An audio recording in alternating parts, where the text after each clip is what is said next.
श्रीमद्भागवतम स्कंद प्रथम अध्याय 15 श्लोक संख्या 43। चिरवासा निराहारो बद्धवाकं मुक्तं दर्शनयात्मनो रूपम जड़ उन्मत्पिशाच वत अनवेक्षमाणो निरगाध अश्रुणं बधिर यथा। चीरवासा चित्रे ग्रहण किए निराहारः ठोस भोजन करना त्याग दिया। बद्धवाक बोलना बंद कर दिया। मुक्त उदरजः बाल खोल दिए। दर्शनम दिखाने लगे।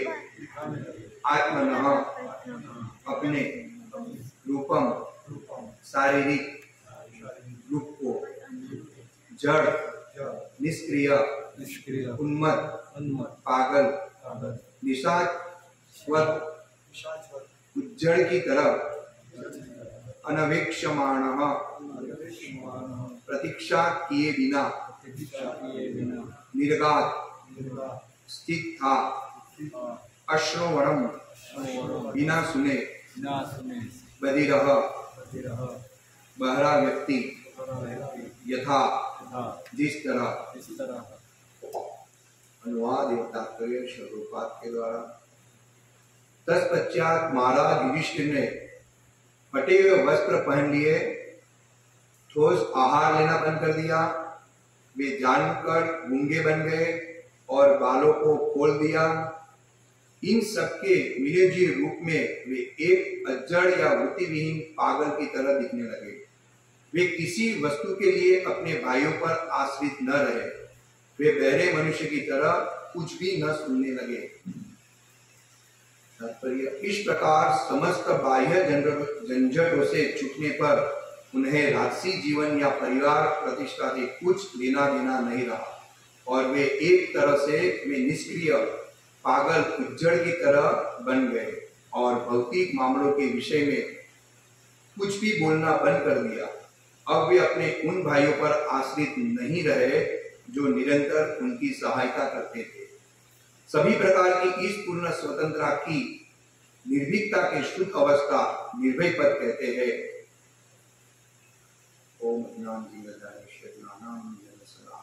चक्षुर्मिलितं तस्मै श्री गुरुवे नमः। नमो विष्णुपादाय कृष्णपृष्ठाय श्रीमते। नमो विष्णुपादाय कृष्णपृष्ठाय श्रीमते स्वामी नमस्ते सारस्वती गौरवाणी विशेष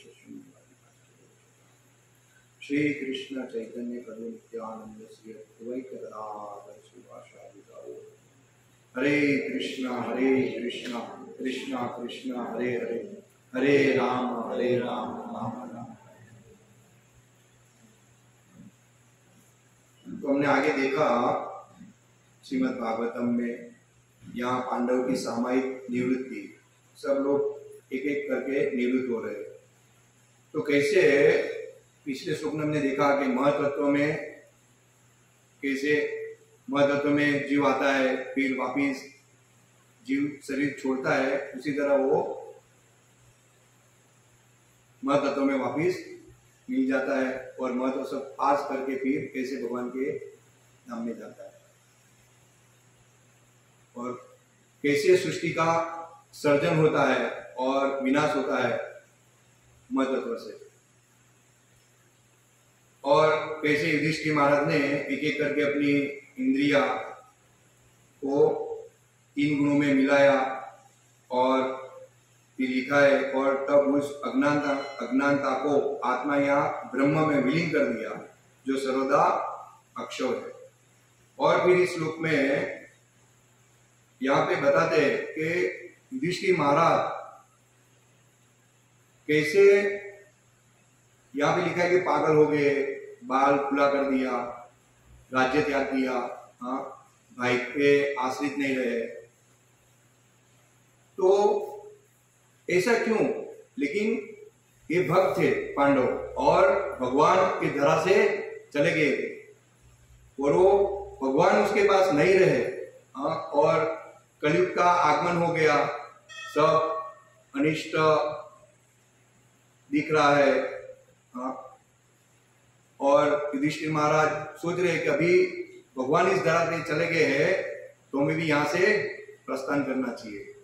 इसलिए युधिष्ठिर महाराज ऐसे दिख रहे थे, लेकिन उसकी चेतना कृष्ण भावनामृत थी। तो यहां से हमको सीखने को मिलता है कि हम भक्ति में है तो हमें भक्ति में संपूर्ण समय कैसे देना चाहिए। और परिवार के साथ हम रह रहे हैं तो परिवार से हमें आसक्ति से दूर रहना चाहिए। यहाँ पे देखे कि वो भाई के भी आश्रित नहीं रहे थे कि भाई की जरूरत नहीं है। तो हमें श्रील प्रभुपाद ने एक कृष्ण भावनामृत दिया है, हमें कुछ पता नहीं था और बहुत आसानी से श्रील प्रभुपाद की कृपा से, उनके शिष्य के माध्यम से और हमें हमारा शिक्षा गुरु के माध्यम से हम इस्कॉन में जुड़े हैं और हमें पता चल रहा है कि हम शरीर में आत्मा ये हम समझ गए, भगवान कृष्ण ये हम समझ गए। और नियमों का पालन करना, भक्ति कैसे करना, पंचरात्र विधि, भागवतम विधि, ये सब हमें श्रील प्रभुपाद की कृपा से बहुत सरलता से मिल गया। लेकिन अभी हम भगवान को कैसे प्रसन्न करें और भगवान के धाम में जाके हम भगवान के साथ कैसे सच्चित आनंद में जो भगवान है उसके साथ सेवा करें। यानी भक्त की जो शुद्ध भक्त है उसकी कोई अभिलाषा नहीं रहती है, अन्य अभिलाषित हम सुनिए कि भगवान जैसे मेरे को रखेंगे वैसे मैं रहूंगा। वो आशा नहीं करता कि मैं भगवत धाम जाऊंगा, लेकिन उसका उद्देश्य रहता है कि मैं भगवान के पार्षदों के साथ, भगवान के साथ रह के भगवान की सेवा करो। तो हम परिवार में आसक्त रहेंगे और इस जो मिथ्या जगत है, मायावी जगत, उसको हम समझ भी रहे हैं कि यहां माया का प्रभाव सभी तरह से है, हर एक क्षण है, हर एक पल है। हम जब बोलते हैं कि जब हम कृष्ण की सेवा में नहीं है, यानी कि कृष्ण का स्मरण हम नहीं कर रहे, यहां से हम गए, जैसे भक्त तो हमेशा भगवान का श्रवण करता ही है, स्मरण करता ही है, भगवान के सानिध्य में ही है, फिर भी हम माया में आते हैं। इसका कारण है परिवार की आसक्ति, धन, लोभ, काम, क्रोध, मोह। तो युधिष्ठिर महाराज यहां हमको बता रहे हैं कि अमुक उम्र के बाद जो हमारा शरीर हम त्यागने वाले हैं, अगर हम परिवार में आसक्त रहे या इंद्रिय तृप्ति में आसक्त रहे, इंद्रिय तृप्ति करने लगे, तो हम भगवान को संपूर्णतया, जो हम भगवान को पाने की इच्छा है, जो हमारा ध्येय है, हमारा जो गोल है कि हम कृष्ण के दास है, ममे वांसे जीवलोके जीवभूत सनातन मनसष्टानि इंद्रियाणि प्रकृति स्थिति कर्तव्य। जीव जो है भगवान का अंश है और भगवान भी दुखी है कि मेरा अंश है और भौतिक जगत में उसको डाला गया है, तो वो वापिस मेरे पास आए और भगवान परमात्मा रूप में हमको रियलाइज करवाते हैं। हमें रियलाइज होता भी है, लेकिन जब हम भगवान से जुड़े हैं और हमारी जो डेली साधना है, रीडिंग है, गुरु के लेक्चर है, प्रभुपाद के लेक्चर है, वो हम ध्यान से सुनते हैं और उसका अध्ययन करते हैं, उसका आचरण करते हैं, तब हमको रियलाइज होता है, वरना में रियलाइज होता नहीं है।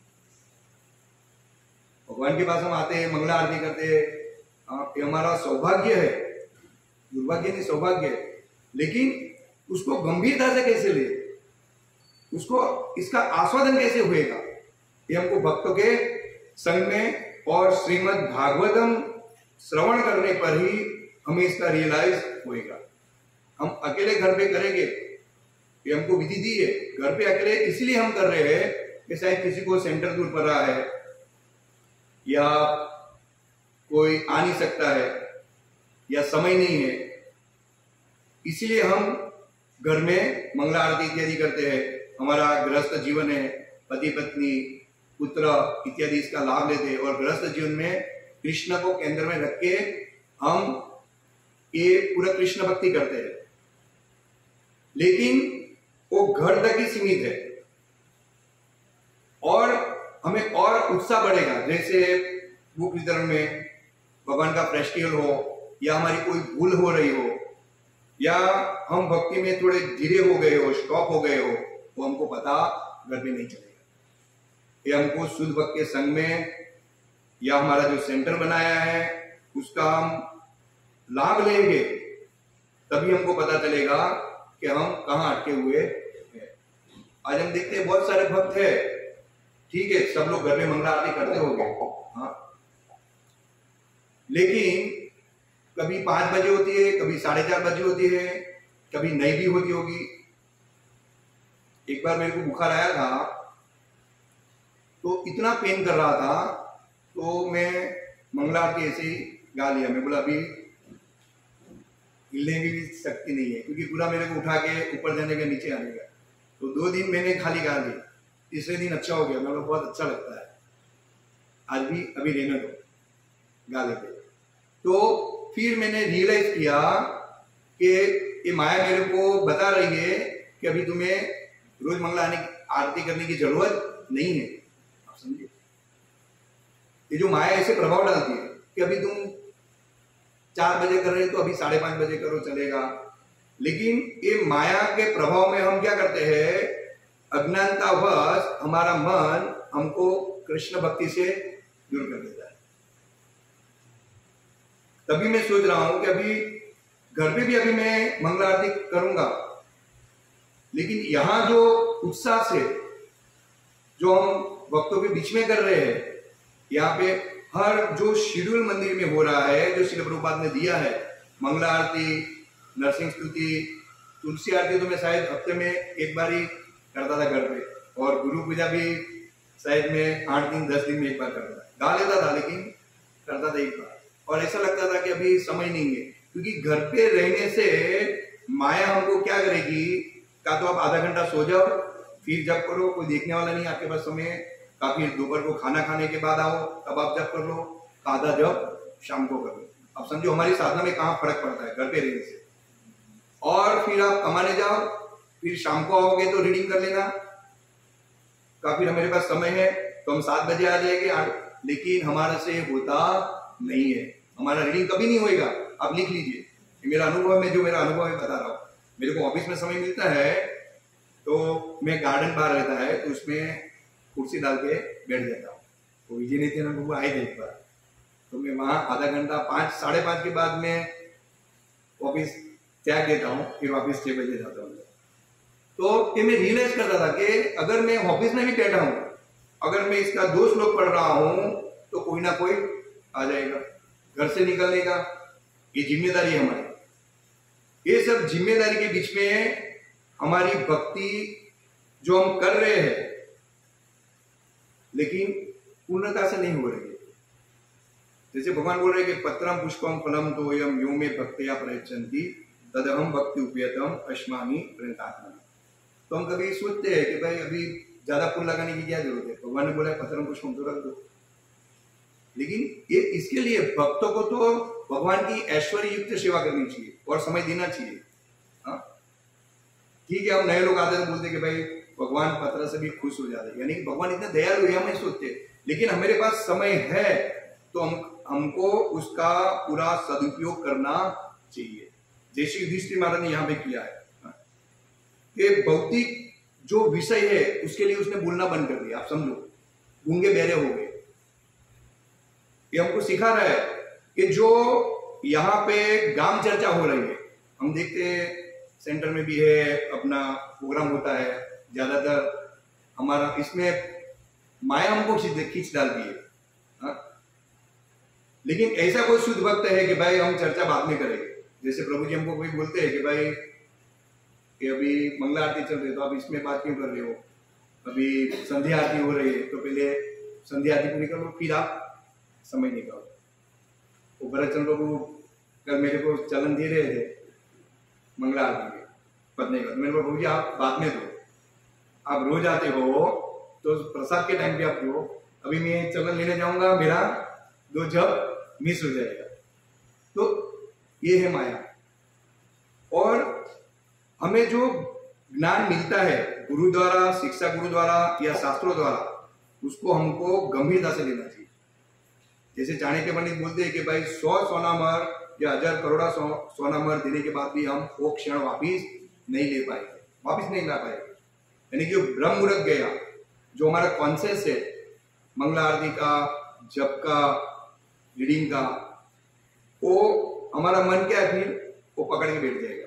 वो जो भौतिक इंद्रिय तृप्ति है वो हमारी धीरे धीरे हम उससे दूर हो जाएंगे, उससे आसक्त ज्यादा नहीं रहेगी। तो ये है ब्रह्म मुहूर्त में ये मंगला आरती का, और जो प्रभुपाद ने विधि दी है मॉर्निंग शेड्यूल का, इसका लाभ हम लेंगे तो ही हम भक्ति की ओर स्पीड में आगे बढ़ेंगे, वरना हम आगे नहीं बढ़ पाएंगे। भक्ति हमको मिल गई है, ठीक है, हमको मनुष्य देह भी मिलेगा। भगवत गीता में बोला है कि भाई कोई कुछ ग्रह पर जन्म लेगा, कोई ब्राह्मण कुटुंब में जन्म लेगा, कोई रिच कुटुंब में जन्म लेगा। लेकिन आने वाला जो कलयुग है वो बहुत भयानक है। जब अभी कलयुग चल रहा है, भगवान कुरुक्षेत्र में आए तभी कलयुग आ गया था, भागवत में लिखा है, लेकिन भगवान की उपस्थिति में कलयुग उसका लक्षण नहीं दिखा पाया। लेकिन जैसे ही भगवान धरा से गए, युधिष्ठिर महाराज को अलग अलग अपशुकन दिखाई देते, और हमको भी यही कलयुग, यही माया हमको अलग अलग अपशुकन दिखाई देती है। हम गंभीरता से जप नहीं करते, रीडिंग नहीं करते, या सेवा से हमको दूर ले जाते हैं। जैसे कोई सेवा सौंपी हमको कि भाई ये सेवा करो, तो हम सोचते हैं कि मैं अकेला ही करूंगा, दूसरा कोई नहीं करेगा, मैं रोज करता हूं। लेकिन हमारा सौभाग्य है कि हमको सेवा मिल रही है, और ये मॉर्निंग प्रोग्राम हमको जो ये भौतिक जगत है और उसमें जो इंद्रिय तृप्ति हम कर रहे हैं, यानी कि भक्त कृष्ण को बीच में रखे जाता है, फिर भी हम ऐसे अभक्तों से मिलते हैं पूरे दिन में कि हमारी चेतना डाइवर्ट होती है, और हमारा उसका प्रभाव जो है वो भक्ति पे पड़ता है। इसीलिए यहाँ युधिष्ठिर महाराज कहते कि बहरे मूंगे हो गए, तो हमको भी जब मॉर्निंग शेड्यूल हो तो हमें भी बहरा मूंगा हो जाना चाहिए।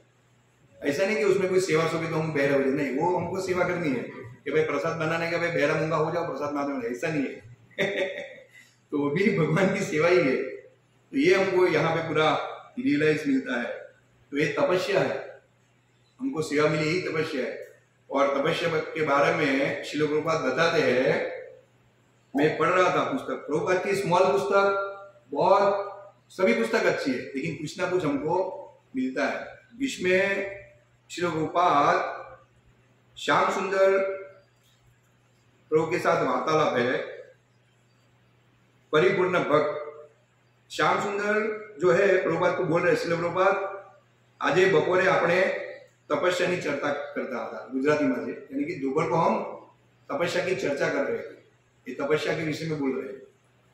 प्रभुपाद बोले हाँ, श्याम सुंदर बोले जो આપણે સ્વેચ્છાએ તપસ્યા ન કરીએ તો આપણે પરાણે थोड़ी तपस्या करनी चाहिए, यानी कि हम स्वेच्छा से नहीं कर रहे हैं तो क्या बलजबरी हम तपस्या थोड़ी करेंगे, ऐसा बता रहे, ऐसा प्रश्न पूछ रहे श्याम सुंदर। प्रभुपाद बोले हाँ, आध्यात्मिक गुरुना मार्गदर्शन हेठળ मनुष्य तपस्या करवी જોઈએ, यानी कि आध्यात्मिक जो गुरु है उसका जो मार्गदर्शन है, उसका जो आदेश है, उसको ध्यान में रख के उसका आदेश भगवान का आदेश है वो समझ के हमको तपस्या करनी चाहिए। जैसे हम दीक्षा लेते हैं, दीक्षा काले भक्त करे आत्मसमर्पण, यानी कि हम पूरा गुरु को आत्मसमर्पित हो जाते हैं। नए नए रहते हो, मेरे को दीक्षा मिली, गुरु महाराज को हम पास में देखते हैं, खड़े रहते हैं, वो मैं गुरु के पास खड़ा हूँ, इतना आनंद आता है हमको, है ना, कि हमारा आध्यात्मिक गुरु हमारे पास में है। तो आज वही गुरु हमारे बीच में है, वो हमको संदेश दे रहे हैं, हमको उसका सानिध्य मिल रहा है, व्यास पूजा का, या हमारे सेंटर पे आए और हमको कुछ आज्ञा दी है, कुछ आदेश दिया है, क्या आप ज्यादा से ज्यादा बुक वितरण करो, भागवतम, श्रीमद् भागवतम ग्रंथ का वितरण करो।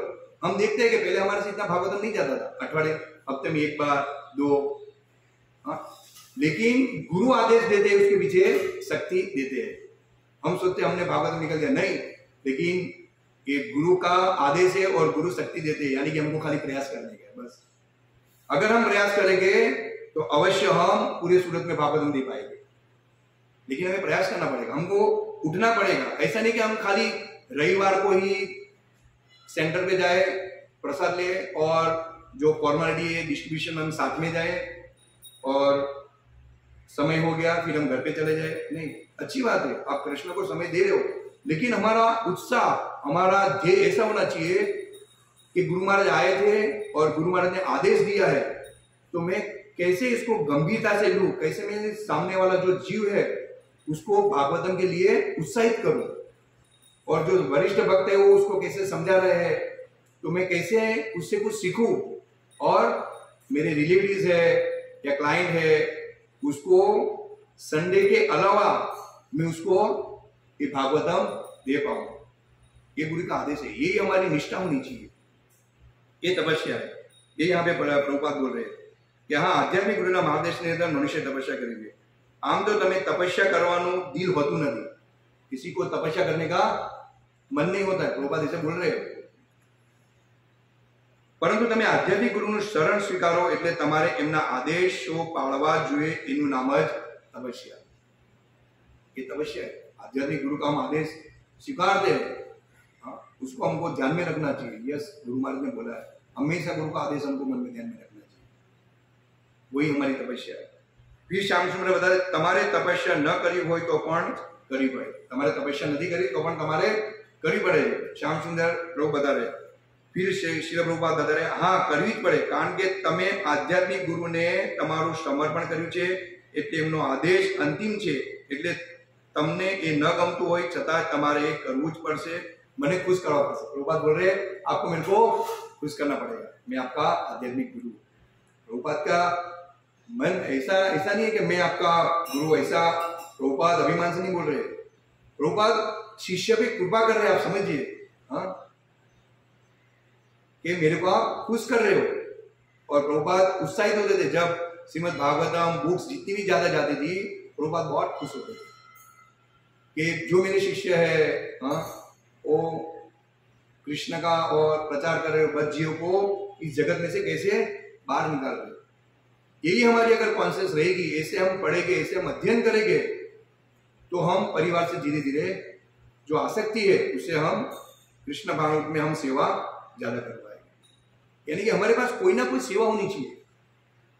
जैसे हम संडे को आते हैं तो सेवा है, लेकिन उसके अलावा जैसे भरत चरण प्रभुपाद के पास, भरत चरण प्रभु के पास बुक्स का ये है सेवा, और किसी के पास जैसे धीर धाम प्रभु के पास बुक्स पहुंचाने का सेवा है, यहाँ कोई प्रसाद बना रहे, तो हम इतने दीक्षित भक्त है तो किसी के पास एक परमानेंट सेवा है, वो हमको लेनी चाहिए, और लेने के बाद हमको उसको छोड़ना नहीं है। तो हम भक्ति में जुड़े रहेंगे, कृष्ण से जुड़े रहेंगे, और हमारी चेतना कृष्ण भावना में रहेगी। ये है सेवा, हमें सेवा से दूर नहीं जाना है। श्रील प्रभुपाद बताते, परंतु तमने गमतुं नथी, प्रभुपाद हसे छे, कोईने उपवास करवा गमता नथी, परंतु आध्यात्मिक गुरुना आदेश आपे छे। आज उपवास छे એટલે શું થાય? શ્યામ સુંદર હસે છે। શિષ્ય એટલે આધ્યાત્મિક ગુરુના માર્ગદર્શન નીચે જેને શિસ્તબદ્ધ થવાનું કબૂલ કર્યું છે, તે એનું નામ જ તપસ્યા। वो बात बोल रहे कि किसी को उपवास करना नहीं पसंद है, फिर भी हम उपवास करते एकादशी का, हाँ, भगवान की प्रसन्नता के लिए। एक वो बात बता रहे हैं, यानी कि यहाँ से हमको सीखने को मिलते हैं कि हमको कुछ पसंद नहीं है, फिर भी हमको करना है, करना है, करना है। कुछ भी हमसे कुछ भूल जाती है तो हमें क्षमा मांग लेनी चाहिए, लेकिन हमारा जो शेड्यूल है वो हमें त्यागना नहीं चाहिए।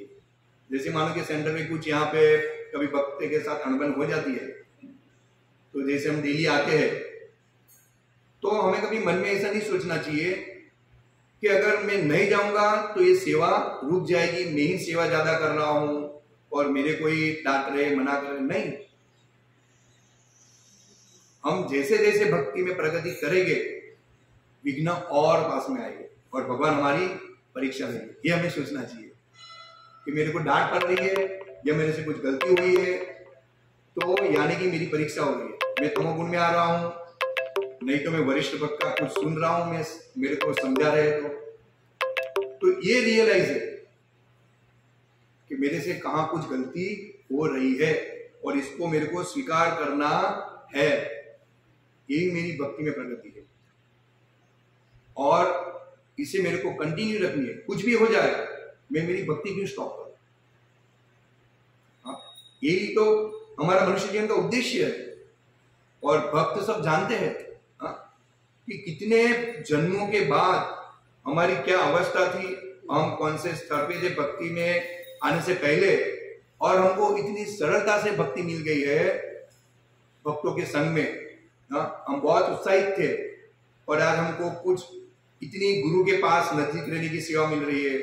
गुरु को गाड़ी में बिठा के हम दूसरे स्थान पे ले जाते हैं, वो हमको सेवा मिली है। किचन की सेवा, कितना हमारा सौभाग्य है। ये सौभाग्य हमारे पास पहले नहीं था। एक भक्ति रसामृत सिंधु में लिखते हैं कि भगवान को एक प्रणाम करने से कितना अश्वमेघ का फल मिलता है, प्रदक्षिणा करने से कितना मिलता है, कितना पग पग पे। लेकिन भक्त ये ऐसा नहीं रखता है।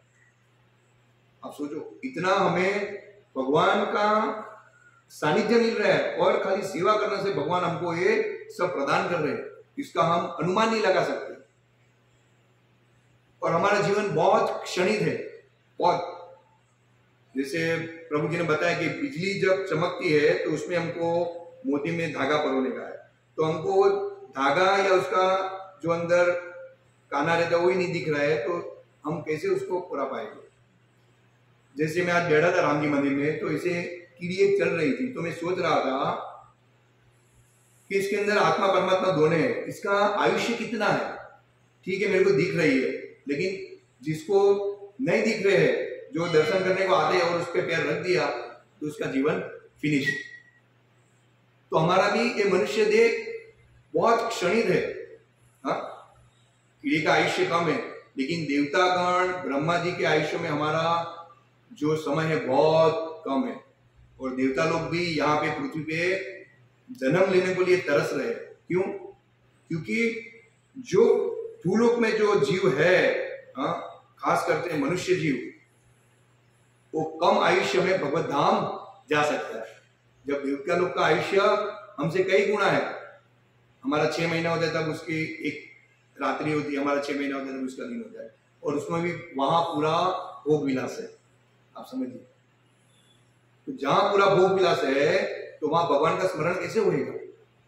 तो यहाँ हमको भक्तों के बीच में ये बहुत बड़ा मौका मिला है और हम मृत्यु की ओर जा रहे हैं हर दिन। इसलिए यहाँ युधिष्ठिर महाराज ने सब राज्य किया। उसने देखा जब छोटे थे फिर बड़े हुए, कैसे कैसे कष्ट आए, कैसे भगवान साथ में थे। उसको रियलाइज हुआ कि भगवान मेरे साथ में है, और उसने आत्म साक्षात्कार किया कि अभी कलयुग का प्रवेश हो गया है, अगर मैं थोड़ा भी विचलित हो गया तो भगवान का विस्मरण होना पूरा पूरा संभव है। लेकिन वो भगवान के पार्षद थे और उसने जान लिया कि अभी मुझे सब छोड़ देना चाहिए, मुझे सब आसक्ति छोड़ देना चाहिए, और पागल की तरह चले गए फटे वस्त्र लेके। हम वृंदावन जाएंगे तो अच्छे अच्छे वस्त्र लेंगे, घूमेंगे फिरेंगे। क्यों? क्योंकि हमारे पास पैसा है, हमने मेहनत की है, और वही पैसा हम इंद्रिय तृप्ति में यूज कर रहे हैं। लेकिन हमारी अगर इच्छा कम होगी, डिजायर कम हो जाएगी, तो हमें ज्यादा मेहनत करनी नहीं पड़ेगी। मेरी हर साल फाइल 10-12 जाती है। जैसे अभी लास्ट डेट जुलाई है तो 250 फाइल पेंडिंग है। मेरा भाई घूम करता है, बोला ध्यान नहीं देता है, ध्यान नहीं देता है। तो मैं बोला लास्ट में जो आते हैं उसका होता है तो करो, नहीं तो जो देता है उसको फाइल वापस करो। एक प्रभु आए थे मेरे ऑफिस में, जो भी आता है तो जल्दी है तो उठा के लेके जाओ, जल्दी है तो उठा के लेके, क्योंकि हमको 2 टाइम की रोटी चाहिए ना, प्रसाद चाहिए, और इसमें एक पूरा कॉन्शियस इसमें जाता है, ये करो वो करो, इसके एडजस्टमेंट करो उसके एडजस्टमेंट करो। ज्यादातर जो हमारा मन है इसमें ही रहता है। भगवान जब चींटी से लेकर हाथी का पूरा कर रहा है, मैं ये सोच रहा हूं तो मेरा क्या नहीं करेगा, और क्या तकलीफ है। जब एक मकान हो गया और थोड़ा बहुत भगवान ने हमको ऐश्वर्य दे दिया है और खाने पीने की चीज हमारे पास है, तो फिर हमको ज्यादा टाइम क्यों देना चाहिए, कोई फायदा नहीं। हमारे भक्त को भी अटैक आ गया, इसे समझो कि मैं सोचता हूँ कि कुछ हो गया तो क्या करेगा, तो क्या पति पत्नी पुत्र है वो क्या उसका ख्याल भगवान नहीं रखेंगे, नहीं रखेंगे। अगर मैं बिजनेस में समय कम दूंगा तो क्या भगवान मेरा ख्याल नहीं रखेंगे, नहीं रखेंगे। लेकिन उसमें मैं समय दूंगा और भक्ति में कम दूंगा तो मेरा इतना बड़ा नुकसान है, इतना बड़ा नुकसान है। बस यही रियलाइज है, यही हमसे युधिष्ठिर महाराज से यहाँ से सीखने का है कि हमको ये भौतिक जगत से आसक्त नहीं होना है। हमें इतना तो होना चाहिए कि आज मेरी मंगला आरती नहीं हुई है, आज मेरा रीडिंग नहीं हुआ है, आज मेरा ध्यान से जप नहीं हुआ है, क्योंकि हम जप करते हैं तब ऐसे बोलते हैं हमारा गोलोक वृंदावन में कनेक्शन हमारा होता है, भगवान को हम याद करते हैं, राधा रानी को बोलते हैं कि कृष्ण की सेवा में लगाओ, और थोड़ा भी हम मन डाइवर्ट कर देते हैं यानी कि वहां से हमारा कनेक्शन टूट जाता है। तो ये मन हमारा बहुत विचलित करता है, और उसको वश में करने के लिए यही हमारे पास एक विधि है, मॉर्निंग प्रोग्राम। इसके अलावा हमारे पास कोई दूसरी विधि है प्रसाद बनाने का, सेवा करने का, विष्णु का, लेकिन मॉर्निंग प्रोग्राम बहुत जरूरी है। तो एक बार बोले थे या भक्ति सिद्धांत सरस्वती ठाकुर, जब वो लोग गौड़ीय मंथ में मंगला कर रहे थे तो एक भक्त बीमार था, तो भक्ति सिद्धांत सरस्वती ठाकुर या प्रभुपाद, मेरे ख्याल से भक्ति सिद्धांत सरस्वती ठाकुर थे, तो बोले कि वो क्यों नहीं आया, बोले वो बीमार है। अच्छा, तो बोले उसको लेके आओ, बोले उसने स्नान नहीं किया। अच्छा, स्नान नहीं किया तो वहां पे एक गद्दा रखो, उसको उठा के आओ और वहां पे बिठा दो, और यहाँ मंगला आरती कर दो, उसको बोलो तो मंगला आरती का लाभ ले। सोचो इतना जोर दे रहे हैं, और प्रभुपाद भी बोल रहे हैं। प्रभुपाद को जब बोला कि भाई मंगला आरती कब नहीं करना चाहिए, तो बोले मृत्यु से यहाँ पे पड़े हो तब तक मंगला आरती करना चाहिए। इतना प्रभाव है।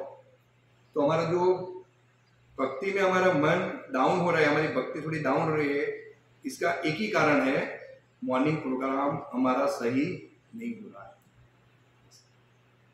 घर पे भी करेंगे लेकिन या हमको जो लाभ मिल रहा है वो घर पे नहीं मिलेगा, क्योंकि घर में हम डिस्टर्ब ही होएंगे। किसी का फोन आएगा, या पत्नी बोलेगी ये करो, पिता बोलेगा ये करो, या बोले घर ही कौन देखने वाला, रुमाल रख दो, वो कर डालो, बर्तन बांध दो, झाड़ू मार दो, वो कर दो, फूल रख दो, कुछ ना कुछ हमको डिस्टर्ब करता ही रहेगा, घर में होएगा ही नहीं। मेरा अनुभव है, जो यहाँ साधना व्यवस्थित हो रही है थोड़ी बहुत, वो घर पे नहीं हुई।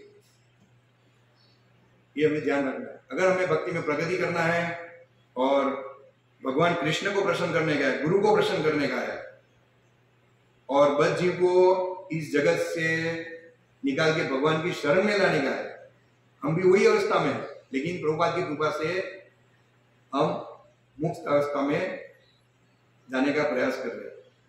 तो हमें ज्यादातर जीव को इसमें लाना चाहिए, हमारा समय ज्यादातर हमें सेवा में देना चाहिए, कृष्ण भक्ति में, प्रचार में, भगवान के उत्सव में।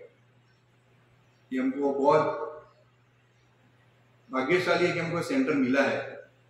इसका जो खर्चा है हम अंदाजा नहीं लगा सकते, और इसका कोई लाभ ज्यादातर भक्त में दे रहे, इतनी फैसिलिटी दे रहे। मैं देखता हूँ दूसरे ग्रुप में तिरुभाव है, आयुर्भाव है, डिस्ट्रीब्यूशन के लिए जाओ, फिर भक्त बोलते हैं दूसरे ग्रुप, प्रभु जी प्रसाद का कुछ व्यवस्था नहीं रहता है।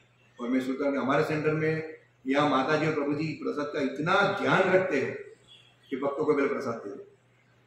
हमारे सौभाग्य, हमें फैसिलिटी मिल रही है, लेकिन उसका हम जो उपयोग करना चाहिए, जो हमको भक्तों से सेवा हम ले रहे हैं, आप समझिए कि हम सेवा ले रहे हैं, हमें समय से प्रसाद मिल रहा है, समय पर ज्ञान मिल रहा है, समय पर हमको मार्गदर्शन मिल रहा है, ये हम बहुत बड़ा उपकार है लोग का। बाकी हम इसके लायक भी नहीं है।